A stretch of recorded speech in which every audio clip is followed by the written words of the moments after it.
Good afternoon, everybody. This is the Transportation Finance and Policy Committee for February 17th, 2025. First item on the agenda, we'll call the meeting to order, and we need an approval of the minutes. Vice Chair Myers, have you had an opportunity to review the minutes of February 12th, 2025? I have, Mr. Chair, and I move the minutes. Vice Chair Myers moves the minutes of February 12th, 2025. All those in favor say aye. Aye. Those opposed, questions? The minutes are approved.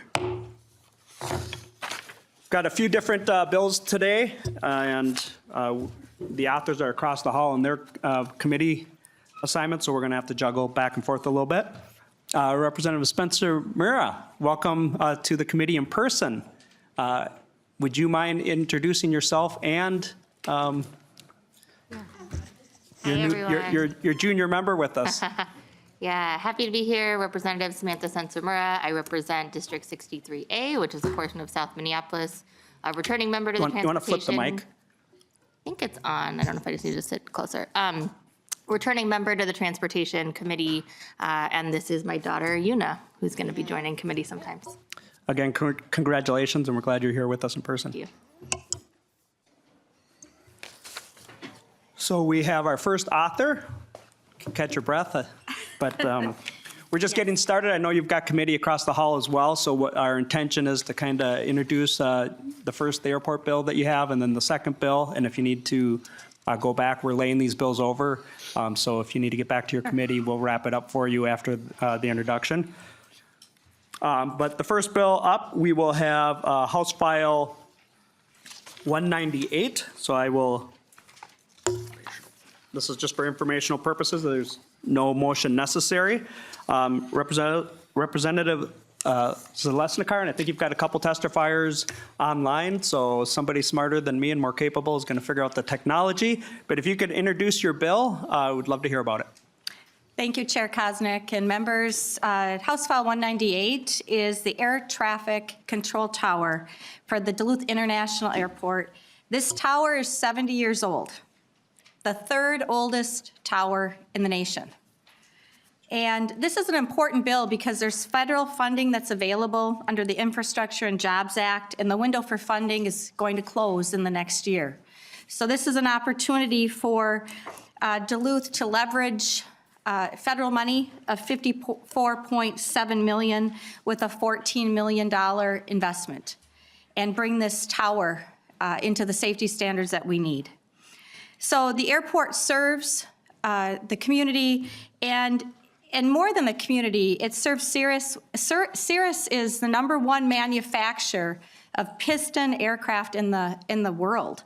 And the 148th unit is there, which is important for our economic and our national security interests. This tower will serve many of those agencies. And in addition, United is there, Delta is there, Southwest is there, and we have Lake Superior helicopters that also use this airport.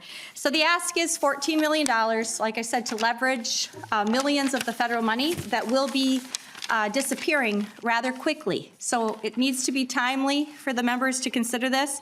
This airport serves 14 airports in Minnesota, 5 airports in Wisconsin, and oversees the various weather systems that happen when you have 4 seasons in Minnesota and certainly northern Minnesota. Bless you.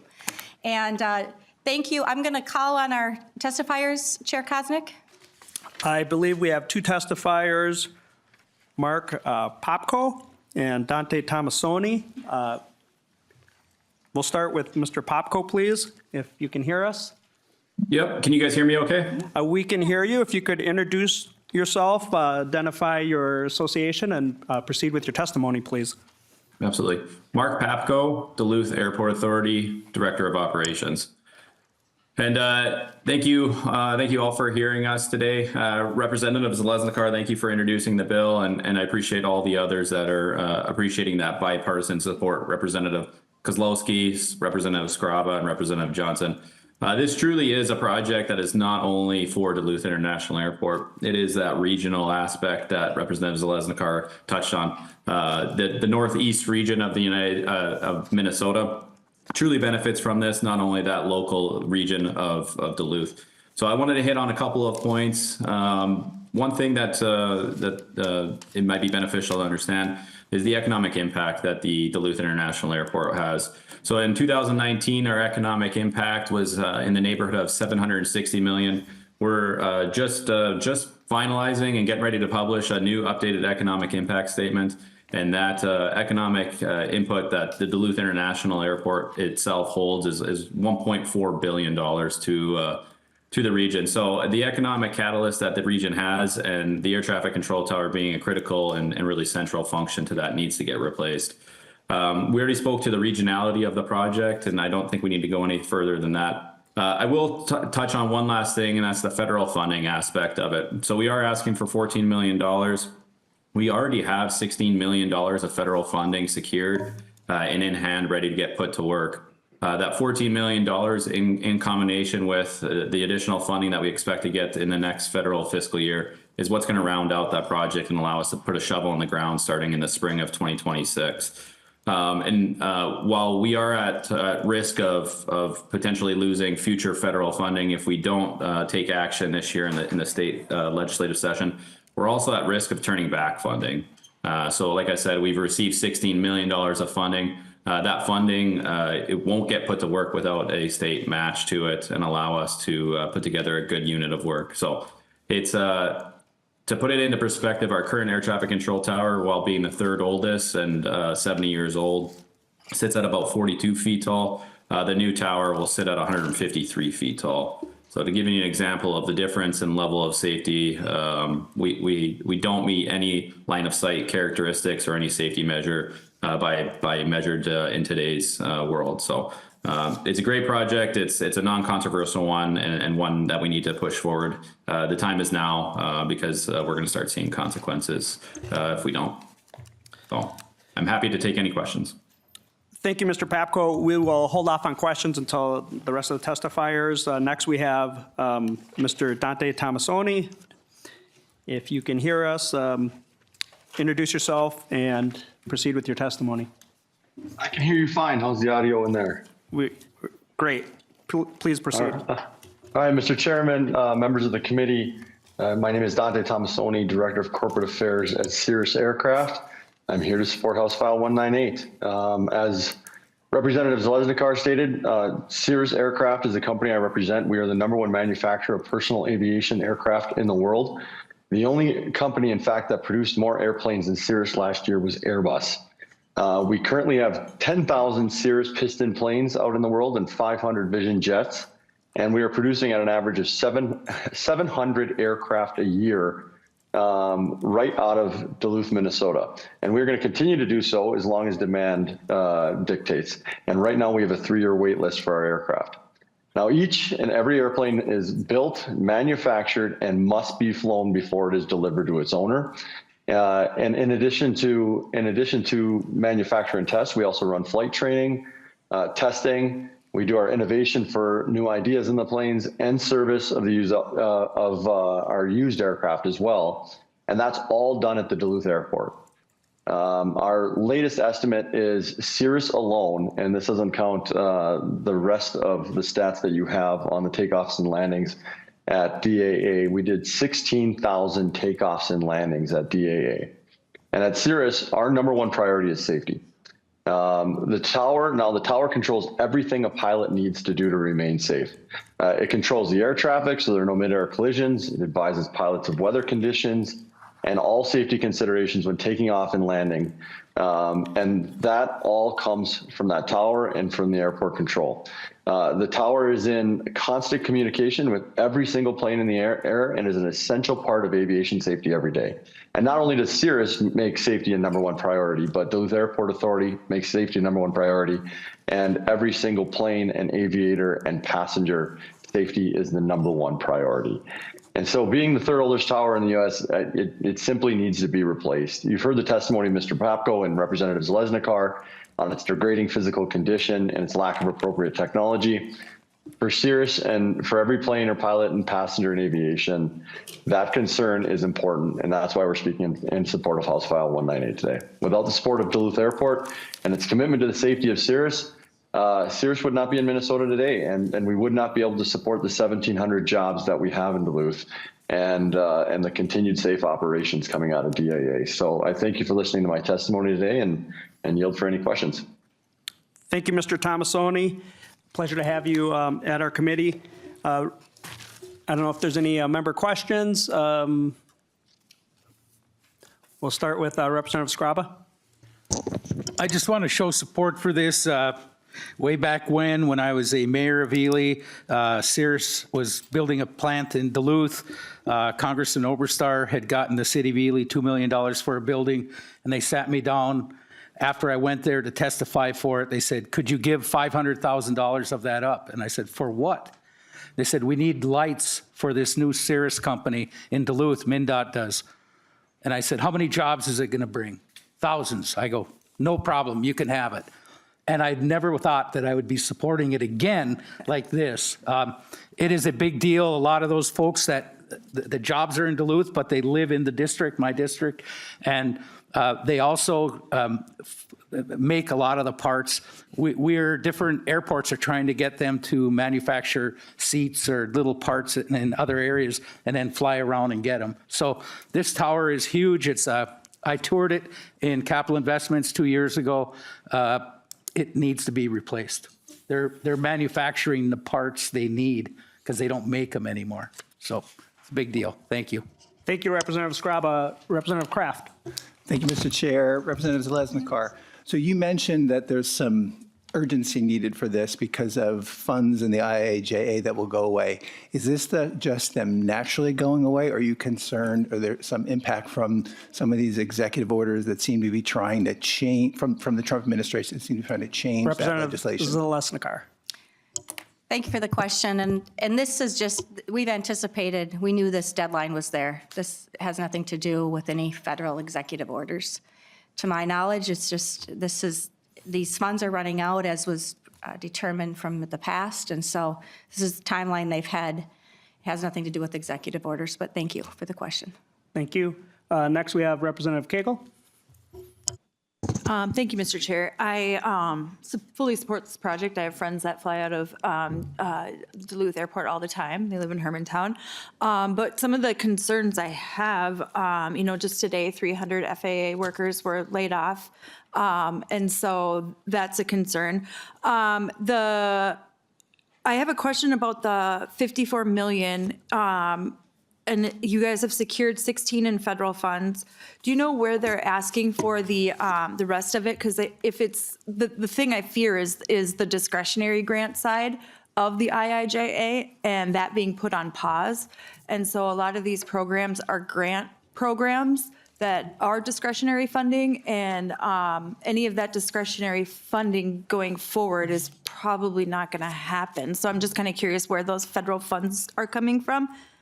And then I'm also kind of curious too about the IIJA match, that 3.3 million. Last year we put 200 million into that IIJA match account, and that money is pretty much gone. And so I'm just kind of curious if this 3.3 million is in hand, because otherwise unless we refill that account, it won't be there. Representative Zeleznikar, Hey, you Chair. also have, if that's above your pay grade, feel free to It is, testify. and I will ask. Thank you for the question, and I will defer to. Maybe Mr. Papko? Correct. Yeah, and I appreciate it. Thanks for the good question. We do have the 3.3 earmarked and secured, so we do have that IIJA match. The minute that program came out, we applied for the full federal dollar amount and that matching funds. So we were able to secure that. In regards to your other question, specifically, it is coming from the 5th year of the bipartisan infrastructure law through the airport terminal program. That is written in a law, so I'm not concerned from an executive order standpoint that won't get funded. And our FAA Airport District Office has been transparent in expecting that funding to come along as well. So although I can't predict the future, I think that it's a fairly low risk to see that 5th and final year of that airport terminal program not be allocated later this year. We expect the notice of funding opportunity to come out in about September, October timeframe, if not earlier. Thank you, Mr. Papco. Follow-up, Lead Koegel. Thank you. I was just curious to the testifier if those are discretionary grant programs or if they're formula funding. Just curious about that. Mr. Papco? Yep. So that airport terminal program is discretionary funding in nature. So the allocation is up to the FAA administrator at the end of the day. But we, like I said, we expect it to be there, given no indication that it should not be there, because it is part of that bipartisan infrastructure law that's already been written. Thank you, Mr. Papco. Representative Berg? Thank you, Mr. Chair, and thank you, Representative Zeleznikar, for bringing this bill. I do appreciate a working tower when I go to work every day, and make sure I come home in the same way as I left. And I've flown into Duluth Airport for the last 20 years. Delightful area. So I think I'm going to just go to the testifier once again with this question. So we've heard that you're fairly certain that the money is going to be there. But what we've seen out of the Trump-Musk administration is that willy-nilly executive orders go out and funding gets cut with no explanation at any time. What is the plan should the funding not materialize as you expect, as we're seeing that happening at any given point on any given day? What is the plan then when you have partial funding? Just do you have a backup plan should you not get the funding that you expect? Mr. Papco? I appreciate another great question. So the short answer is yes, we do have it. That $14 million that we have, or the $14 million that we would get from the state, would be able to leverage that $16 million that we already have in, and we'd complete basically a phase of the air traffic control tower. So we're able to meet all MMB requirements and react to any dollar amount of funding that comes through. But really, you can imagine it's not easy to phase an air traffic control tower. So that $14 million is critical in order to complete that phase and meeting all of MMB requirements at the same time. So we have contingency plans, across of contingency plans to react to anything. That being said, we're prepared for it all. One of the biggest kind of long poles in the tent is this $14 million to get that initial shovel in the ground and start building that project momentum. Thank you, Mr. Papco. Representative Vice Chair Myers. Thank you, Mr. Chair. Thank you, Representative Zeleznikar, for this. I'm going to just echo what Representative Skraba said. When I was on capital investment, we had the chance to go and look at this, this project. It was very eye-opening, and I appreciate the testifiers being there. I mean, being in the basement and seeing the water that was down there, the impact it could have on the electrical system, and even how they would share messages. I think that was the place that they had a little tube that they dropped it in, and it went to somebody else. So good bill for much-needed infrastructure up there, so thank you for bringing it. Thank you very much, Representative Zeleznikar. See, we even have a hard time saying it sometimes. Closing comments, and then we'll move on to your other bill. This one, appreciate the time of our testifiers and sharing the information with us. Thank you, Chair, and thank you, members, and thank you to the testifiers from a fabulous part of the state, northeastern Minnesota. This is critical for the region, but it's also critical for the state and for the nation. We have people flying in and out of Duluth as an international airport, and having a tower that is aged to this level, I think it speaks for itself. So I encourage your support, and thank you for the time to present today. Thank you for bringing this bill forward. It's just here for informational purposes. We will introduce, I will introduce for you House File 189. Actually, we're just laying it over, but please introduce your bill for us, the second bill, Okay. and we'll try to get you back to your scheduled committee. Okay, thank you, Chair. And members, this bill is really a parity bill to the existing gas tax bill that we have for our highways and our bridges. And so what this bill does is we have EV vehicles right now that they're registered and they pay $75 a year. And so what this bill does is really, I just did straight math and looked at the gas tax that was passed, and it's got an inflator on it, but I just took the regular gas tax and then just researched the assumptions on the average miles Minnesotans drive, how many gallons that is. And so looking at that, Minnesotans drive on an average 13,957 miles.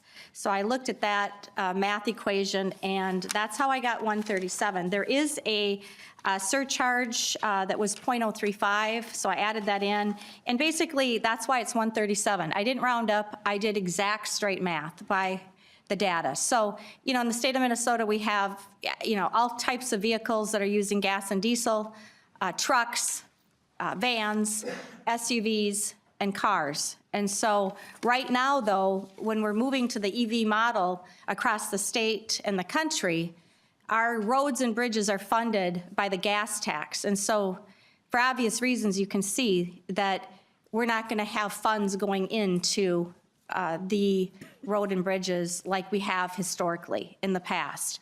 And that number's shifting. And so that's what this bill is about. Right now, there's 53,356 electric vehicles in the state of Minnesota, and that is what the bill is about. Thank you, Representative. There is an A1 amendment. That's Representative Kraft. Please introduce your amendment. Thank you, Mr. Chair. And just to be clear, you had said this is an information hearing or this is being laid over? This bill is being laid over, so we won't be taking a vote on it. The previous bill was not in the committee's jurisdiction, but because it had to do with airports, we heard that on an informational purpose. Okay, thank you. Thank you, Mr. Chair. Representative Zeleznikar. So I hope you'll take this as a friendly amendment, because I think there's ways we can work together here. I hope this can be a good example of how we can do bipartisan work. So and I think many in my caucus have concerns about adding costs to EVs. It is still early in the growth of that market. EVs have far fewer externalities than fossil fuels, meaning they cause far fewer additional bad things like air pollution, the disease like asthma and deaths that it contributes to in Minnesota, and the greenhouse gases that they produce that have to be addressed. I think these are all still excellent arguments as to why we should be careful in raising fees on EVs. And I think you can actually make the case, there's a lot of different ways of looking at those numbers, that $75 fee is a reasonable compared to gas tax paid per vehicle. But I do acknowledge they are an increasing part of the vehicles in Minnesota, and we do need to fund our roads and bridges.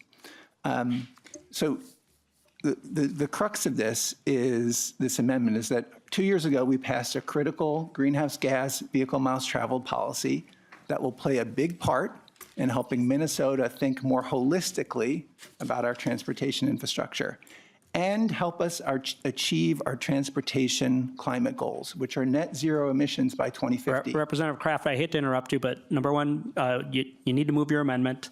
Please explain your amendment. We'll give you time to talk about the bill overall as well. Mr. Chair, my apologies. I move the A1. Okay, please explain your amendment. Thank you. Do I have to start over? Can I continue where I was? Please pick up where you left off, but speed it up to explain the amendment. Thank you, Mr. Chair. So transportation is our #1 source of greenhouse gas emissions in Minnesota. So we passed this bill and we created, based on recommendations from an implementation advisory group last year, an account that could use to hold funds for mitigation of road projects that were increasing our greenhouse gas emissions or vehicle miles traveled in Minnesota. We didn't put any funds in the account, and the law just actually went into effect on February 1st this year. So the amendment that I'm proposing would change slightly some of the fees you're proposing, would reduce the EV fee from 150 to 125, take the plug-in hybrids from 75 to 50, and would remove the fees on motorcycles. I think it's very early there, and I would rather that we kind of pause on that. It would deposit money from these EV fees into this account, and the purpose of this account is to be used to mitigate projects when they need road projects when they need mitigation because they're increasing our greenhouse gas emissions. It then also creates a mechanism to sweep funds from this account back into the highway user tax fund, so that if they're not used, they go back into highways, to roads and bridges. So it doesn't take anything away from that. I do suggest changing a little bit on how frequently that these fees are increased. You have something there to increase them per inflation, and I suggest that rather than doing it every year, we do it every 2 years, and we round it to the nearest $5. It just makes it a little bit more efficient to introduce, and you won't have people paying fees that are $127.13 kind of a thing. The other thing that my amendment proposes is that you do have some general fund transfers built into the bill that we talked about, and it eliminates those so that we don't have any general fund impact. So that is my amendment. I hope you view it as friendly. It's some things that, maybe more than I would like to do, but I think this is a way that we could work on this issue together. Representative Olson. Thank you, Mr. Chair. And I would, argue to the committee here that this is not necessarily the most friendly of an amendment. It is nice, though, that we're for the first time talking about how this climate mitigation is going to cost money. I think that an extra $50 is going to be woefully insignificant. I think that when we're talking about building a 65-mile-long trail to offset the carbon emissions of a highway repair, I think that's not going to be sufficient to the task that we're having here at hand. So I would argue that, number one, I'm a guy who doesn't really like fees or taxes regardless of who's paying them. My constituents don't pay your 0.75% sales tax for transit. I also don't like it. I was against it back then. I'll still be against your 0.75% sales tax for transit just because I'm kind of woefully against it. So for Representative Zeleznikar, I'm not really a huge fan of raising anyone's taxes, but when we're talking about a $50,000, $60,000, $70,000, $100,000 electric vehicle, I don't think anyone goes to the dealership and says, I was going to buy an electric vehicle, but that extra $75 a year, that was what got me. I don't think anyone says that. I think what we could look at is the tax title and licensing fees that we discussed previously last year, to the tune of that's going to be about $1,400. So you want to talk about saving people money, let's talk about tab fees. Let's not talk about having a problem with people paying for the roads that they're destroying and saying that people are going to not buy electric vehicles because of $75 extra, because I think they're not going to do it because of a $1,500 tab fee increase that was last year. So I would recommend to the body that we vote no on this amendment and we just go brass tacks. Let's do it with this. The purpose of this is not to try and mitigate your climate issues, and I know that we have more to discuss on that issue. Let's talk about the electric vehicles and how much they have to pay to make up for the gas tax that they're not paying. Representative Kraft, do you want to close your amendment? Sure, I'd like to ask for a roll call on this. Roll call has been requested. Granted. Well, Representative Olson, you said your climate issue. I would say it's our climate issue. And this is a bill that, in raising the fees, that was brought by Representative Zeleznikar, and I thought I could find a way for us to work in a bipartisan fashion on this by addressing some of the things that she said in a way that could also be farsighted and help put some things in place to help the implementation of the greenhouse gas VMT thing. By the way, EVs range in price a lot lower than you talked about, especially if you get a used EV. I spent a lot less than what you said, $50,000, $70,000, $100,000. So, and that is continuing to happen. So I think this is a excellent offer, and I hope that Representative Zeleznikar will accept it. Roll call has been requested. Please proceed with the roll call. Chair Kosnick. No. Vice Chair Myers. No. Representative Anderson. No. Representative Berg. Yes. Representative Fogelman. No. Representative Green. Yes. Representative Jones. Yes. Representative Joy. No. Representative Kraft. Yes. Representative Murphy. Representative Olson. No. Representative Ream. Yes. Representative Sensor-Mura. Yes. Representative Scraba. No. Representative Tabke. Yes.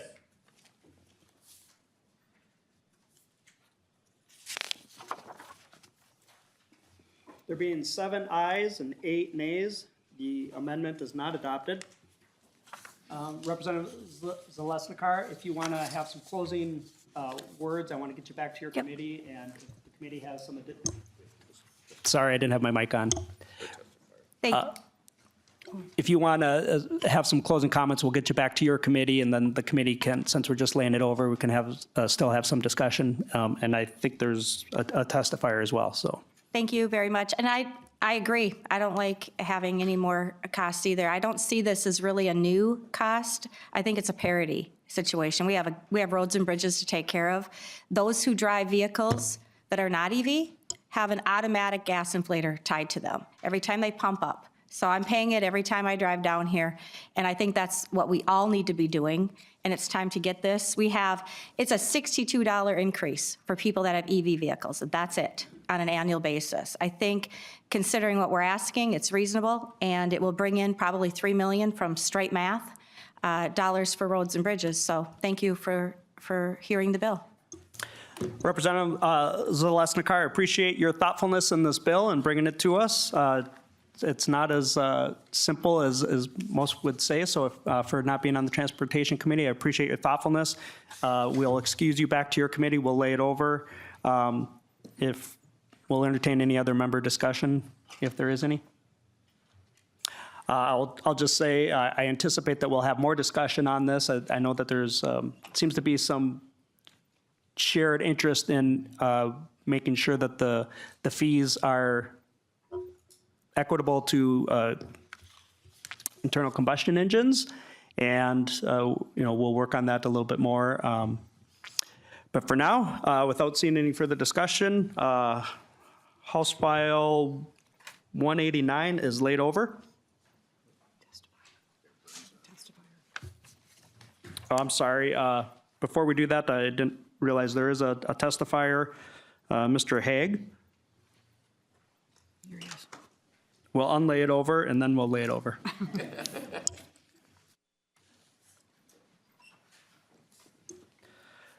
Welcome to the committee. Please state your name and proceed with your testimony. Thank you, Mr. Chairman, representatives, and committee members. My name is Nick Haig, and I will be testifying today on behalf of Fresh Energy. Fresh Energy is a nonpartisan, nonprofit organization with over 25 years of experience developing practical clean energy policies that benefit all Minnesotans. We are testifying today in opposition to House File 189. According to the Minnesota Department of Transportation's November 2024 report on options to address the highway user tax distribution funding gap, electric vehicles already contribute sufficient tax revenue through higher sales tax and tab fees to offset the lost gasoline tax revenues from internal combustion engine vehicles they replace.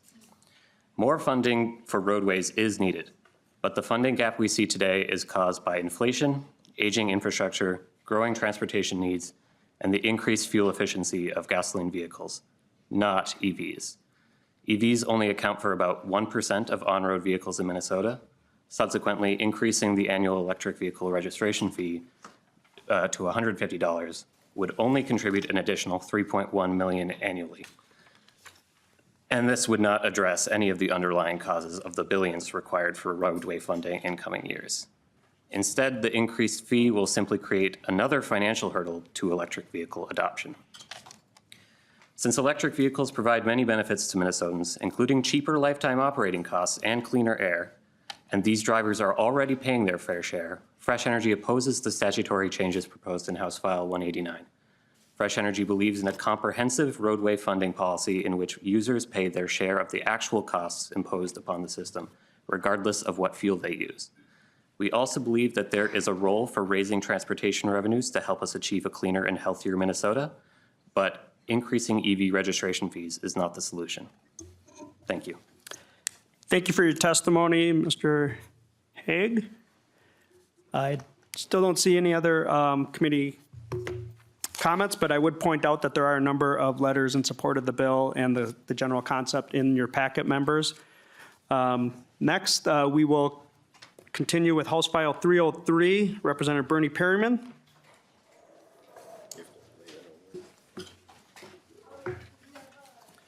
I will move House File 303 to be laid over. Representative Perryman, please welcome to the committee. Your bill's been moved to be laid over. Please introduce your bill and any testifiers that you have with you. Thank you, Chair and the committee, for allowing me to present my bill today, 303. HF 303 takes the existing language that is in statute today that allows bus drivers to get third-party testing. And what this bill will do will add transit operators to it. Very simple, very basic, adding another industry. Thank you very much, Representative Perryman. Ryan Daniel, is that testifier with you? Please introduce yourself for the record and proceed with your testimony. Ryan Daniel, CEO, St. Cloud Metrobus, President of the Minnesota Public Transit Association. Thank you, Chair Kosnick, for the opportunity to testify in support of HF 303, which would enable transit agencies in Greater Minnesota to conduct third-party commercial driver license, CDL testing for their employees, similar to the model used by school bus companies. As the CEO of St. Cloud Metrobus and President of the Minnesota Public Transit Association, I can attest to the significant challenges transit agencies face in efficiently recruiting and onboarding bus operators.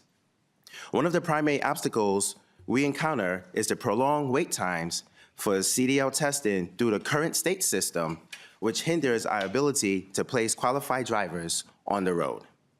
Currently, the average wait time for CDL tests in Minnesota ranges from 6 to 8 weeks, and in some instances, it can extend beyond 10 weeks. This delay is compounded by the fact that if a bus operator fails the test, they may face an additional 6 to 8 week wait for a retest. Unfortunately, this extended timeline often leads to qualified candidates seeking employment opportunities elsewhere, which makes our staffing challenges even worse. As a result, many transit agencies across the state are experiencing route reductions, which directly impacts thousands of riders who rely on public transit daily. I also want to highlight that St. Cloud Metrobus Board Chair Dave Kleiss supports this bill. His endorsement reflects the broader consensus within our leadership that House File 303 is vital for enhancing our operational efficiency and service reliability.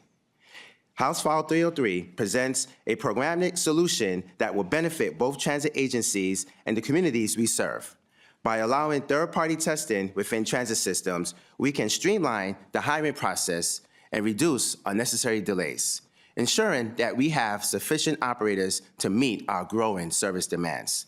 The school bus industry has successfully implemented third-party testing, and it's time for transit agencies to have access to similar resources to address our workforce needs. In closing, I urge your support for House File 303. This bill represents a critical step toward improving the efficiency and reliability of public transit in Greater Minnesota. Thank you for your time and consideration. And if I may, I do have another testifier that I'd like to read, if I may. Chair? You want to read a letter from another testifier? Correct. Okay, thank you for your testimony. Please introduce whoever the writer of the other letter and then proceed. Thank you. Kurt Couture is a transit manager for Cedar Valley Services in Austin, Minnesota, known as Smart Transit. Smart has been experiencing challenges with new staff obtaining a CDL due to extended wait times for testing. We currently have staff attempting to schedule new hires at all hours of the day to try to get them on schedule and are almost always having to travel an hour plus to complete the pre-trip road exam. This often adds weeks to the onboarding process before staff can be in the seat of the bus servicing the citizens of our communities. And when already dealing with staffing challenges, this makes keeping the buses on the road even more difficult. Having a third-party testing system that is similar to school bus entities where agencies can test outside of their own will help make sure we can get our new hires trained and tested and on the road, helping the people that need to get to medical appointments, work, school, and everything in between. In our small transit systems, being down the driver can have a significant impact on our community. SMART currently has suspended service in Waseca due to staffing, and prolonging the license of new hires will force us to keep that service off the road until we could get them licensed. And currently, we have 2 new hires that have not yet been tested. Thank you for your consideration and support. Thank you, Mr. Daniel. I'm just curious, as a St. Cloud State graduate, does the Husky shuttle, is that under your operations? Yes. Great, I rode it many, many times to get to class. Good thing. Thank you for riding the bus. And usually on time. Yes. We have Representative Koegel, and let Mr. Marble know if you have any other comments to the committee. Thank you, Mr. Chair. This is just kind of to the bill in general. You know, we've kind of seen this trend of privatizing public government, public services. And, you know, this kind of goes hand in hand with the next bill, is that we really want to start funding our government in order to get these things done. And so I would just, instead of, you know, allowing these private entities to skim off the top of taxpayers, I would hope that we are able to put some of this back into DVS so that we're able to actually get the testers out there. And so I don't think privatization is the right answer. And, you know, I think that's where we're seeing a lot of this waste, fraud, and abuse, is because we're farming out this stuff to private entities instead of the entities that are accountable to us.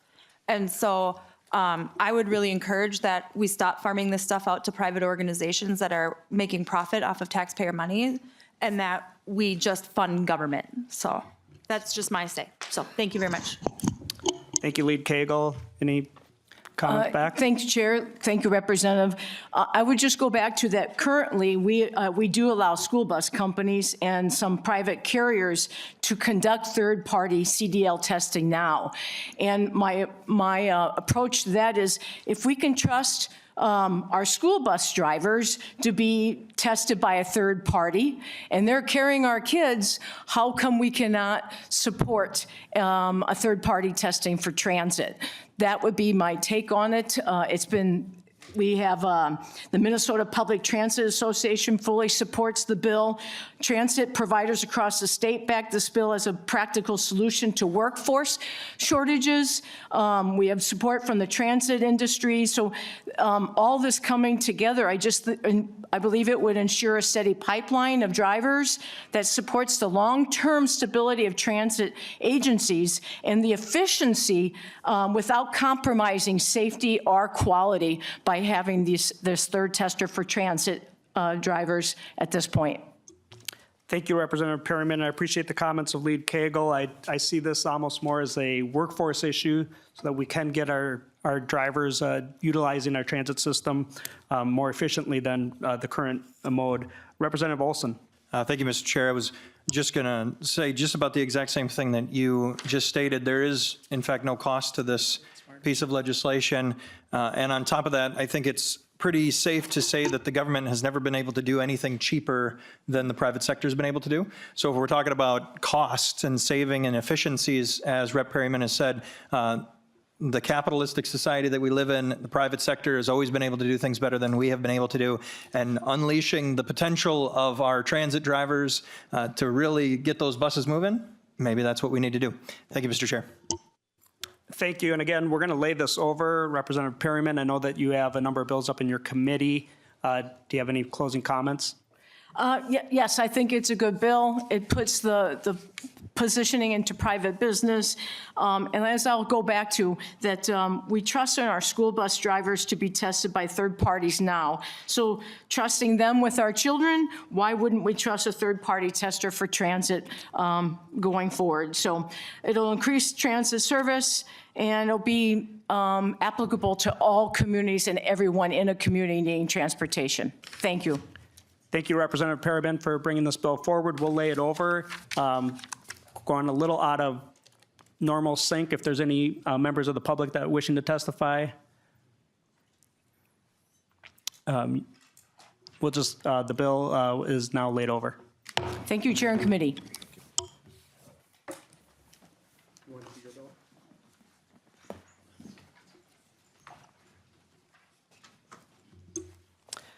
And moving along here, we have House File 185. Representative Koegel is the author. It's a number of other committee members on the bill. Appreciate bringing the bill forward and looking forward to a good discussion on something very critical to building roads and our infrastructure. So Representative Koegel, I will have to move the bill for you. So we're going to lay it over, but House File 185 will be laid over for the committee, but please introduce your bill. Thank you, Mr. Chair. House File 185 is the upscoping bill, I like to call it. People have been working, or I've been working a lot on trying to, build efficiencies into our system when it comes to actually the building of it. And so what this bill would do is really just allow some of our folks to get the pavement down. And so that is just kind of the bill, and I will turn it over to Dan LeBeau from the Concrete Paving Association to more fully describe the legislation. Right. Mr. DeBoe, welcome to the committee. Please restate your name and organization and then proceed with your testimony for the record. All right. Thank you, Mr. Chair and committee members. My name is Dan LeBeau, and I'm the Executive Director of the Concrete Paving Association of Minnesota, which represents the contractors and material suppliers that produce the vast majority of concrete pavements in our state. Thank you for allowing me to testify at today's hearing. I'm here in strong support of House File 185 regarding the Resilient Paving Program. This Resilient Paving Program will easily double the cost effectiveness of selected road projects by utilizing a simple design change to dramatically increase the pavement life. This design change involves simply increasing the pavement thickness on selected projects, which will only add a few percent to the overall cost of a road project, while more than doubling the pavement design life. This Resilient Pavement Program funding can empower MnDOT decision makers to get more bang for their buck by adding a new tool to their traditional mix of fixes approach. I'll outline a good example from MnDOT's own life cycle cost analysis data. Construction on State Highway 5 in Carver County, which is southwest of the Twin Cities near the Minnesota Landscaping Arboretum, is estimated to cost $115 million for the total project cost. Pavement is only $8.4 million of this total, and the design chosen would last 20 years. However, the cost to upgrade to a 50-year design would only be $8.9 million. By adding this extra $500,000 or 0.04% to the total project cost, we could have more than doubled the cost effectiveness. The funding provided under House File 185 would fund this $500,000 funding gap in this example. I'll also point out a couple of the key provisions included in this bill. Funds may only be used to purchase pavement. Funds cannot be used for staff or overhead costs, as the project was already programmed to be designed. This is because that changing the pavement thickness does not fundamentally change the level of effort to design and construct a road. And two-thirds of the program funds must be used outside of MnDOT's metropolitan district. This targeted spending will go to greater Minnesota roadways where lane miles demand it. This longer-term approach to road construction would be more responsible for MnDOT's yearly pavement budget of over $250 million to maintain approximately 14,500 miles of roadway. Long life fixes are frequently the best way to minimize negative impacts to both the taxpayers and the environment. Concrete is the most cost-effective pavement to achieve these long life designs and can easily last 50+ years, as demonstrated by numerous such examples throughout Minnesota. MnDOT has a long to-do list. There's STIP and the CHIP, and with a change in focus, we can reduce the number of future projects by building roads that last longer from the start. We need to upgrade the right types of projects with small strategic investment. We've also found that drivers enjoy less frequent road construction as well. Thank you, Mr. Chair, and I stand ready for any questions. Thank you for the testimony. Next we have, if he's here, Mr. David White. Oh, he is. I was looking around and didn't see him before, so thought maybe the cold kept him away. I will disclose Mr. White invited me to tour his business last Friday in the snowstorm. It happens to be located in my district. I had no idea that he was located in the work he was doing in the industrial park, but I think he adds, look forward to your testimony to add some context to this whole discussion on how we can build more resilient roads. Please introduce yourself for the record and then proceed with your testimony. Thank you, Chair Koznick and the committee. My name's David White. I'm a civil engineer. My background is serving state agencies with consulting for pavement foundation systems. I'm not here representing an agency, just as a civil engineer resident in Minnesota. And Mr. White, if you could just state the business that you're in for the record, just for I'm clarity. the CEO transparency. for a company called NGOs.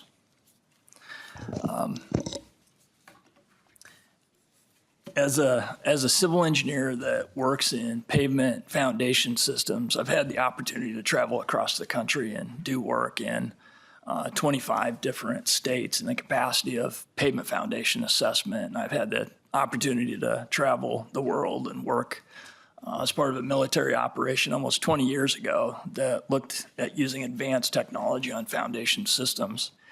And what I want to share with you today is that the leading cause of premature pavement issues is the foundation. It's inadequate pavement foundation support.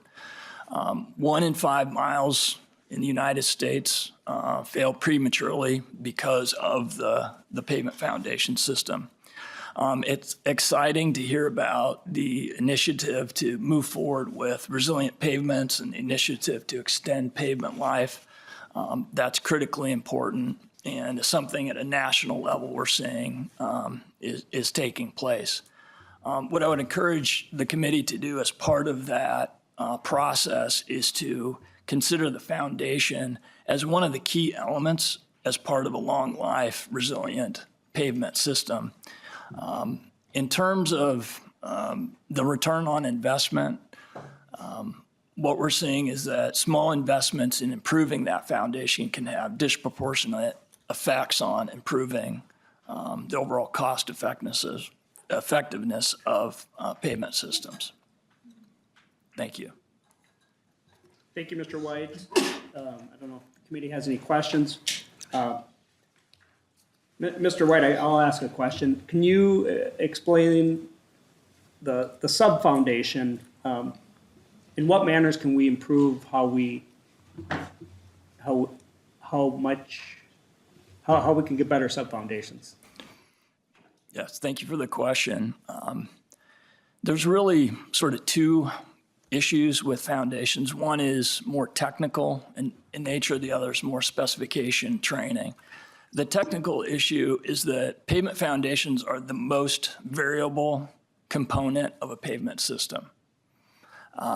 They're the least tested component of the pavement foundation, and the specifications have the least rigor in terms of verification of any component in the pavement foundation system. So there's technical issues that need to be improved, and that will be manifest through changes in specifications, increasing the quality of testing, the frequency of testing, and ensuring that the tests that are performed do validate that that foundation system is going to adequately support that pavement for long life. Thank you for that explanation. Representative Tabke.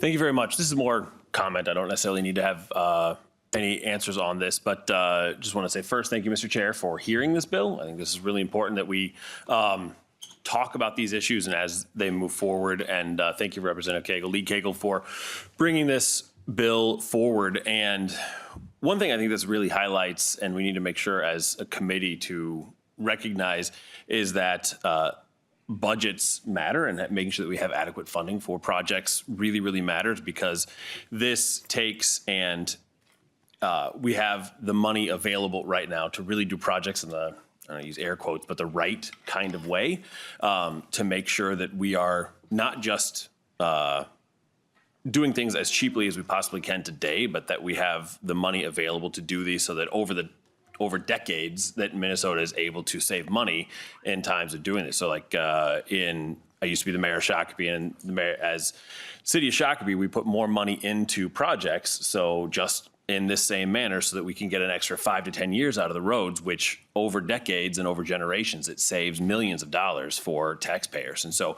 just making sure that we don't do things that blow massive holes in the budget, and make sure that we do things that are able to afford upgrades like this, so that we are able to get projects done in the right way, so that we're able to save money for Minnesotans over time. Thank you, Mr. Chair. Thank you, Representative Tabke, and I think your comments are I agree with a lot of them that, we're not engineers, so we don't understand a lot of this stuff, but I appreciate those that have helped us understand it. But it is our job as committee members to better understand as much as we can. So I appreciate the testimony of both the testifiers and the author. And I do want to point out within the bill, there is a dollar amount in here that's just kind of a marker. If I can quote Chair Davids, we're not counting the dollars at this point. But we know that there is a funding gap, maintenance gap in our road system, and we talk about that later. But what this bill, I think, does well is to try to minimize the maintenance on our roads to make our dollars last longer. So I appreciate Representative Tabke's comments on that. I know MnDOT is here in the audience. I don't know if they have any position on setting up an account like this and how we can better make sure that the roads meet the specifications and the life expectancy that taxpayers deserve. And then Representative Anderson also has a question, and Representative Berg as well. Mr. Rudin, welcome to the committee. Introduce yourself for the record, and we'd love to hear what the MnDOT's comments and ideas are as well. Thank you, Mr. Chair. Eric Rudin with MnDOT Government Affairs. And I'll start by just thanking the concrete industry. We met with Mr. LeBeau, and they took some of our suggestions when they were drafting this language. I think one of the changes was on, let's see, it's on line 2.2, the design life. I think originally they were at 70 years, if I recall correctly. And we suggested that was maybe a little too long and suggested 50 years, so they incorporated that. And also, I appreciate seeing that this would be new funding coming into the system. It's always a balancing act for us. We could build pavements to last 100 years if we wanted, but that would be very, very expensive, and then other roadways on our system would deteriorate. So trying to find that right balance, but having some additional resources so we can upscope some of these projects. Upscoping is also a way to spend money fairly quickly. So I think Mr. LeBeau mentioned, you don't have to do a whole lot of re-engineering. If you want to upscope a project for pavement thickness, that's something that we can take an existing project and get it out the door relatively quickly by just adding an additional inch of concrete, for example, or half inch of concrete. Thank you, Mr. Rudin. Representative Anderson, and if you just stay close by, you may have some more questions if you don't mind. Sure. Yeah, I think so. I think the questions are closer than we thought. Thank you. Or maybe to the engineer. I actually have several kind of questions all related. The civil engineer, right? Was talked earlier about really the specs of the project, not just the overlay, not just the extra concrete on the top, but the whole base and how the base. So those are two different things, I think.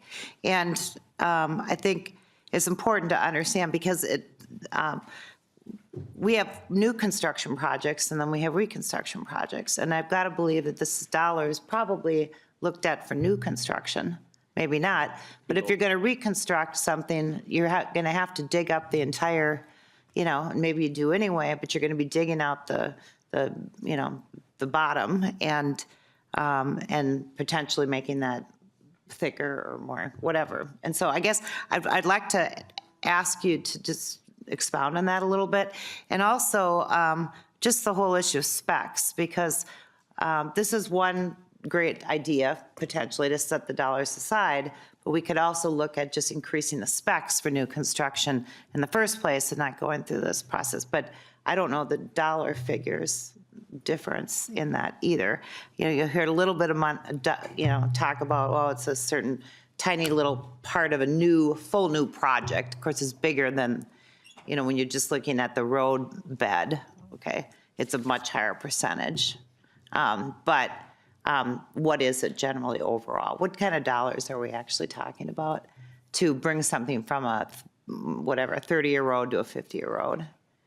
And So there's lots of questions in here, but I think you're probably the experts. Representative Anderson, you direct the question about the dollars to which testifier? Whichever one wants to answer. So I think there's a variety of. Yeah, or actually, if you don't mind, I'll take the liberty of. There we go. Actually, each of you, if you could talk about, we've got the sub-base, and then we've got adding on top of it, then we've got MnDOT. If you could talk about what kind of extra dollars, in terms of percentage or something, on a project, are we looking at spending if we want to increase the resiliency of the roads? We'll start with Mr. White. Okay, great. Thank you very much for the question. From an engineering standpoint, the ideal pavement system is one that has an adequate foundation and proper thickness of the pavement to last a long time. What my experience has been, where we focus on high-quality pavement foundations and verifying them before the pavement goes down, is that it typically costs an additional roughly 1% of project cost to go through that and make sure you've got a really good, robust, long-lasting foundation. Okay, appreciate that, Mr. White.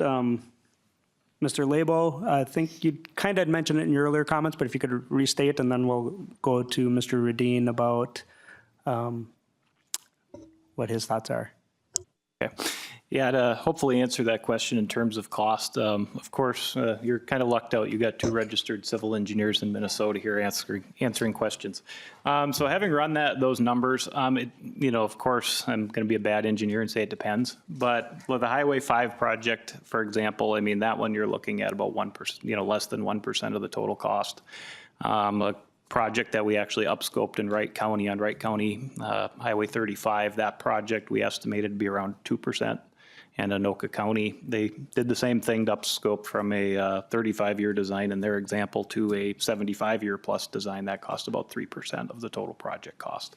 So generally speaking, on most of these projects, the actual cost of the pavement itself is not a lot. The actual cost of the gravel is not as much. You have a lot of costs for mobilization, traffic control, getting people out there. You have all the I was a former MnDOT resident engineer, so I was responsible for all the road construction projects out of the St. Cloud district. And with that is, we had our inspection staff making sure that we built good quality foundations for everything we did. And that is important. But then also, it just really kind of depends on the scenario. We can probably look at, some of the more mill and overlay, the preservation type projects. It wouldn't quite go as far on the money wise, but it's still going to be a substantial cost effective provision. And I should just add too, is there is a cost effective provision in this bill that specifically says it needs to meet these criteria for cost effectiveness. Otherwise it is not eligible for funds. So hopefully that answers the question. No, thank you for pointing that out. Mr. Radin, could you address the specifications questions of Representative Anderson? Would it be easier just to change the specifications from the get-go instead of setting up a separate account and looking for funding that way? Thank you, Mr. Chair and Representative Anderson. I think the concern about doing that would be that then you'd have to do it on every project potentially. And, if that's the direction we want to head, we can certainly do that. But then, you'd be looking at a significant permanent ongoing increase needed for pavements. And so if I understand your question correctly, maybe I'm not quite following the question. Representative Anderson? Okay, so that's what I'm trying to get at. Okay, so you say it's 2%, 3%, 5%. You say it's significant. So what is the additional cost to go from a 35-year road to a 70 or whatever numbers we're talking about, or 35 to a 50, and in new construction versus reconstruction, which I've got to assume that that's going to be more as a percent on reconstruction because you're digging out the base probably. So that's what I'm trying to find out. Thank you. Mr. Radin? Thanks, Mr. Chair, and I'll maybe say that I am not an engineer, so I'm not sure I can give you a solid answer today, but I can check with our Office of Materials and try to get some some better information on that. Again, I think, our folks feel pretty strongly that deciding which kind of pavement to use, which kind of base to use on every project is a little different. Because sometimes it makes sense to go in and tear the old base out and start from scratch. Other times, it may not be appropriate to do that for whatever reason. So if you have a swampy area near the highway and the pavement is, buckling because of wet subsoils, then that's maybe a location where you'd want to go in and pull out all that existing base and kind of start over. But other locations, it just may not be feasible. And as I said earlier, we're trying to always balance these things around the state. Each district really makes its own decisions about projects, and then those come to, in the case of pavements, comes to the materials office to sort of concur with those decisions. So, changing a spec would take away maybe some of that flexibility that exists today.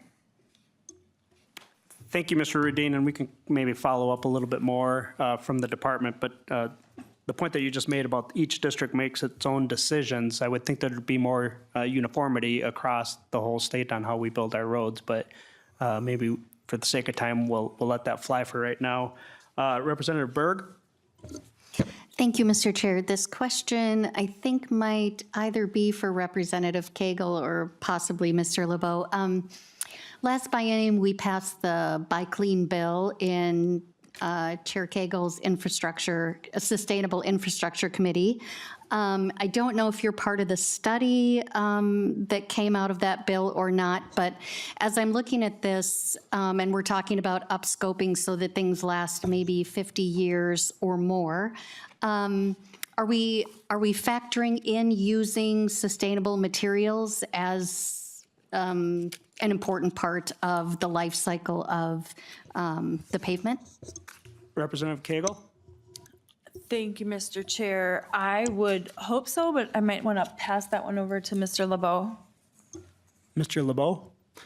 Yes, thank you, Mr. Chair. I think to answer that question, the best way is fundamentally the most sustainable project is something, I go back to the 80s, the old reduce, reuse, recycle is one of the perks of building a 50-year pavement is you're actually reducing the amount of material, labor, effort, fossil fuels that go into generating it. So like, for example, let's say, on the Highway 5 example I shared, is for that small amount extra, we can more than double the life of the pavement. Well, that also means, for a 10% increase, you'd say in terms of CO2 for environmental impacts, it's going to last twice as long. So if you figure out those environmental impacts over the life, it's actually a substantial reduction as well. Thank you. You're good. And we do have another bill. I want to start in about 5 minutes and then wrap that up. Representative Murphy, then Representative Olson. Thank you, Mr. Chair. I have a question, first of all, for Mr. LeBeau.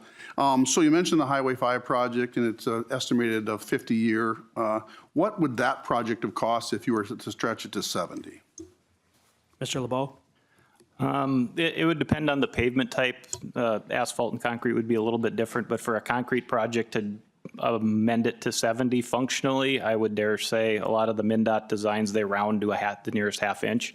And so when you actually take that rounding, it typically will, the actual design life, you may calculate it, let's say at 7.2 inches. By rounding it to 7.5 to achieve 50 years, you may also achieve 70 or more. I know one recent district project, they did a 20-year design, and the effect of rounding, I ran it in MnDOT's design software, it actually had a 192-year design life.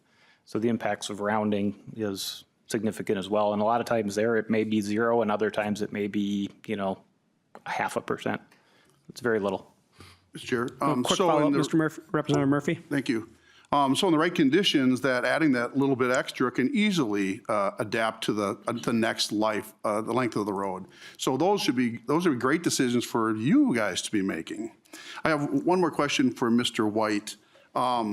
So studying the effects of the base, have you looked at any of the other options? I know in Otter Tail County, we've had a project that uses incinerator ash as a way to strengthen Class 5. Have you looked at anything other that we can actually make that sub-base stronger or more pliable, whatever we need it to do. Mr. White?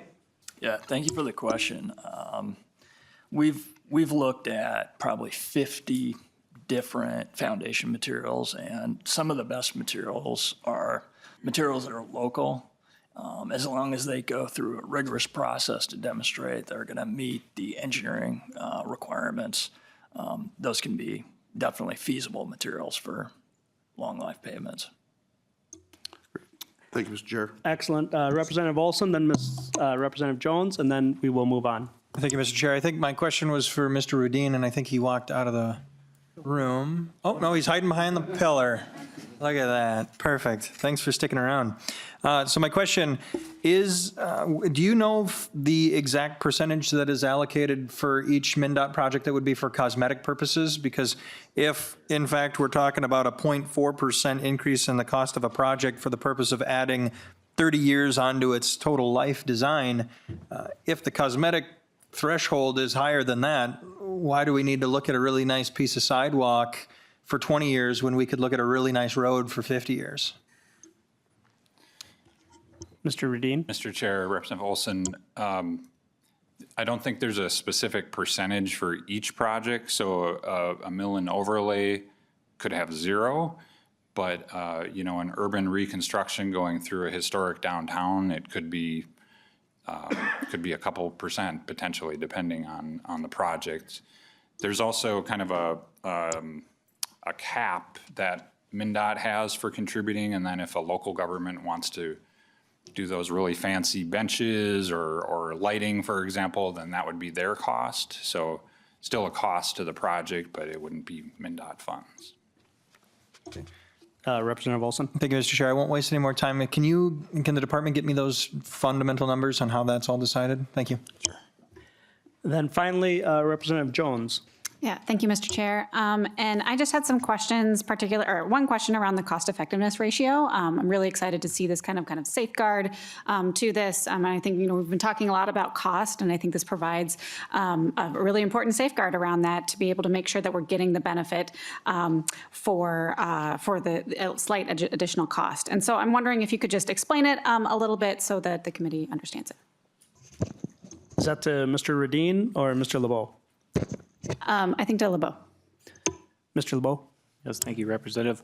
Yeah, the cost effectiveness, as you said, is kind of a guardrail. It's kind of, call it the reasonableness, is we don't necessarily want to go upscope a project that, like we have a bad foundation on, for example. And we see that around the state where we have settlement or different types of issues.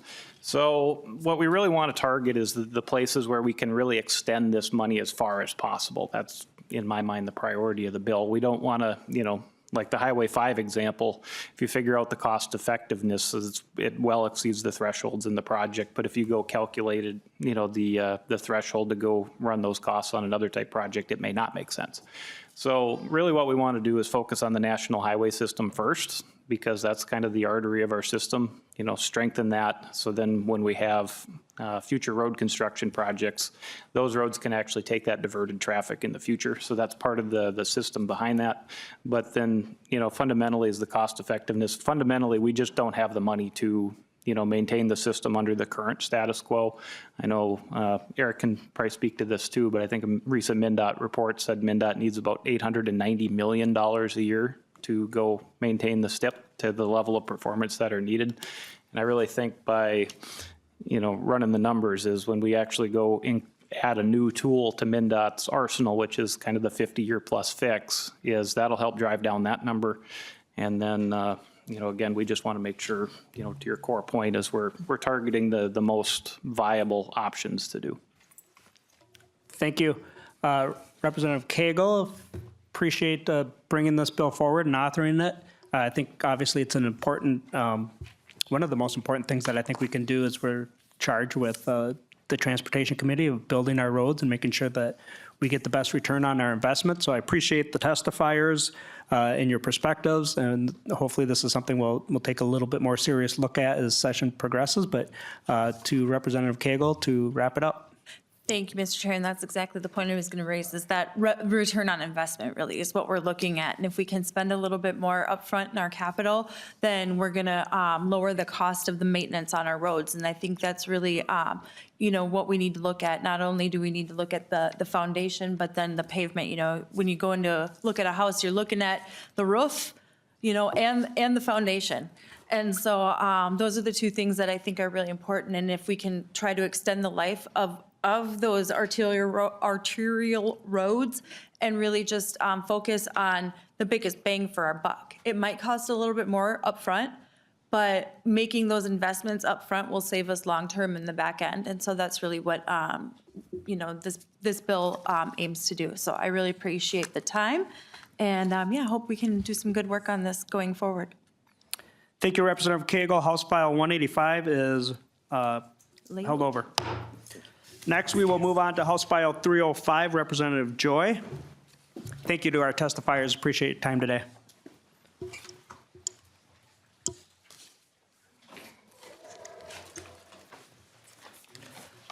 Representative Joy, you can move your bill to be laid over within the committee and then introduce your bill. Thank you, Mr. Chair. This bill is taking the new Blackout plates that came out in '24 and removing the money from the driver's vehicle safety operating account to the highway user tax distribution fund.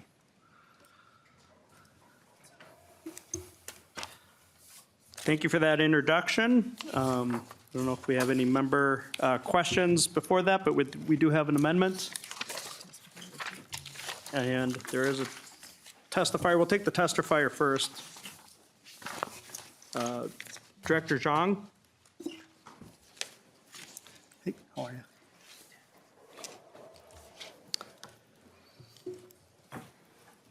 Welcome to the committee again, and I'm not sure if we had you testify yet this year.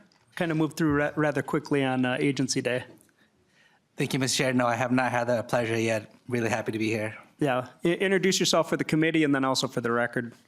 Give you some leeway. Thank you, Mr. Chair. Pong Zhang, Director of the Driver and Vehicle Services Division. A pleasure to be here. Thank you for allowing me the opportunity to testify. I'm here to express serious concerns with House File 305. We've also submitted a letter outlining the DVS concerns, but I want to take this opportunity to highlight just a few of those. In recent years, the legislature has appropriated additional funding to support DVS operations in the areas of exam and vehicle inspections. That additional funding, along with creative solutions and improved efficiencies, has resulted in thousands of available appointments in the next 30 days throughout Minnesota, including the metro area.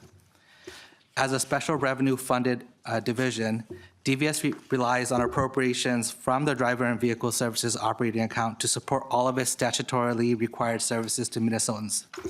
DVS has an obligation to ensure that the fees it collects are adequate to maintain the health of the account. The Blackout special plate revenue is a voluntary contribution fee paid by customers and represents a creative revenue source that does not require increased fees on all Minnesotans. Transferring the Blackout special plate to the Highway User Tax Distribution Fund will result in an increase of 0.25% of the $6.3 billion in tax revenues forecast to be collected into the Highway User Tax Distribution Fund over the biennium. DVS understands and acknowledges the importance of the HUTD fund and the services it supports, but diverting the Blackout plate revenue will have a very small impact on the HUTD while causing the DVSOA to run a deficit. Thank you for your time, and I'll stand for any questions. Thank you, Director Zhang. We have an A1 amendment. Representative Olson, Representative Ream, is that your amendment? Okay, we'll go to Representative Olson first, and then we'll take up the amendment. Perfect. Thank you, Mr. Chair, and to the director here. You'd mentioned how if we take the money that this is kind of a golden goose that came into your lap and you didn't even realize that this was going to be as successful as it was. So my question to you is, we regularly talk about how, if you take that away, it's going to raise fees. If we leave it, will it decrease fees? Director Zhang. Mr. Chair, Rep. Olson, the fund right now, or the estimated impact of this is about $8 million a year.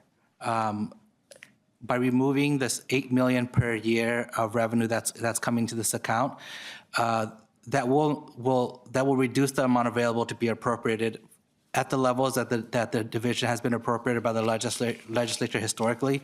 That would mean that we would have to somehow, or there would just be not the same amount of money remaining to operate services. It wouldn't impact, this bill doesn't impact fee structuring. It just impacts the amount of revenue that's in the account. Representative Olson? Thank you, Mr. Chair. I think that this was a plate that we had no idea was going to be as successful as it was. That's why all the money went to you. And I don't even believe you were expecting that this was going to be that case, this valuable of an asset to you. And so I think that just by arbitrarily saying, well, if you're taking this away, we're going to have to increase fees. Well, you weren't planning on it anyways. This is a huge amount of money that I don't think anyone in your department was looking at it saying we're going to increase costs by $8 million a year. I think that there's a little bit of making things out of what they weren't originally. So thank you, Mr. Chair. There's no real question there. So let's move on, if you will. Representative Koegel? Thank you, Mr. Chair. And Director Zhang, I know last year we had you come in and show us the backlog of the driver's testing and our staffing compared to other states. Have we been able to catch up on the backlog of driver's testing and bring our staff up to comparable states as far as where we are in Minnesota? Might be jumping ahead to the discussion with the amendment, but go ahead and answer the question, Director, please. Mr. Chair, Representative Koegel, we have hired the 30 staff. Well, yes, we did hire. We were waiting on one. We had to repost, and that did finally come through. We have hired all 30 staff that were appropriated by the legislature last year. That funding came in July. It took us a little bit of time. We'll have them trained up here in the next couple months, and they should be operating in our exam stations throughout the state in the next couple months here. We have done some creative things around the state to increase our bandwidth, and so between the additional staffing and some of those creative solutions, we're really happy to share that we have over 7,000 appointments as of last Friday. Available throughout the state over the next 30 days. I think we're working even harder to try to figure out how we can make that available within 14 days, and that'll be a continued work in progress for us. I have a question before we get to the amendment. Director, is this plate, the fees associated with the blackout plates, different than a lot of the other plates? There's an annual fee that's not associated with other plates. Is that correct understanding, or am I misunderstood? Mr. Chair, every special plate has a contribution fee. The standard Minnesota white and blue plate that you see across the state are certainly our most popular plate. Doesn't have any additional contribution required. Every specialty plate, so anything that's not the white and blue plate, will have a contribution fee. Contribution fees are set in statute. Most plates are $30. Some have some variation, depending on the plate. But most plates settle for about $30 contribution fee.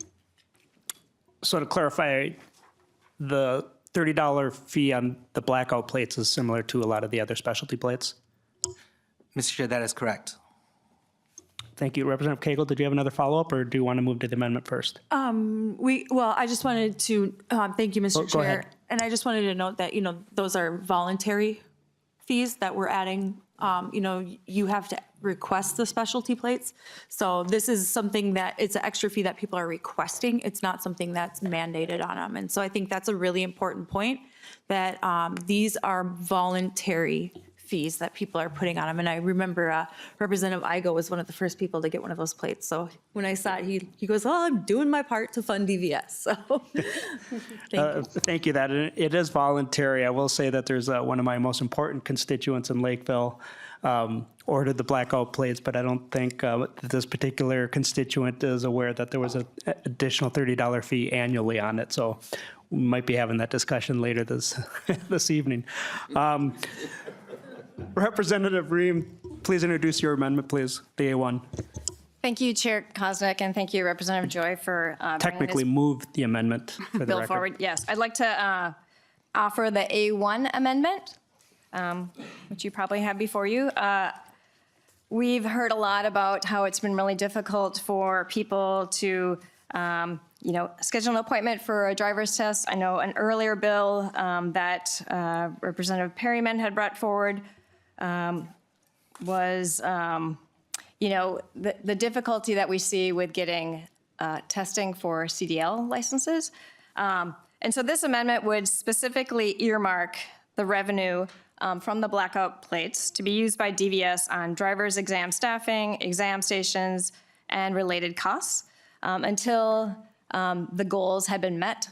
And I know we had Mr. Zhang testify in support of, how those funds really need to be used for DVS. So I hope you consider this a friendly amendment.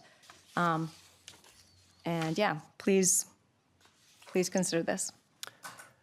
Representative Ream moves the A1 amendment. Was there a question to Representative Joy? Okay, I was checking something. Any committee comments? Representative Joy? I understand the intent for this. I think at this time, this has been in law since 2024, and hopefully they're doing everything and making sure everything's balanced. I think we heard he added 30 staff. I hope we're not using all the $8 million for that. That's $266,000 per staff. So I myself would say a no on this amendment. Seeing no other committee discussion, Can we get a roll call on that one, please? Representative Ream requested a roll call. Yes, thank you, Chair Koznick. Yeah, if we could have a roll call. A roll call will be granted. I will just reiterate Representative Joy's comments that what's in statute in terms of performance by DVS on testing standards should be met with or without the additional funds from a Blackout plate. Please call the roll. Chair Koznick. No. Vice Chair Myers. No. Representative Anderson. No. Representative Berg. Yes. Representative Fogelman. No. Representative Green. Yes. Representative Jones. Yes. Representative Joy. Representative Kraft. Yes. Representative Murphy. No. Representative Olson. No. Representative Ream. Yes. Representative Sensor-Mura. Yes. Representative Scriba. No. Representative Tapke. Yes.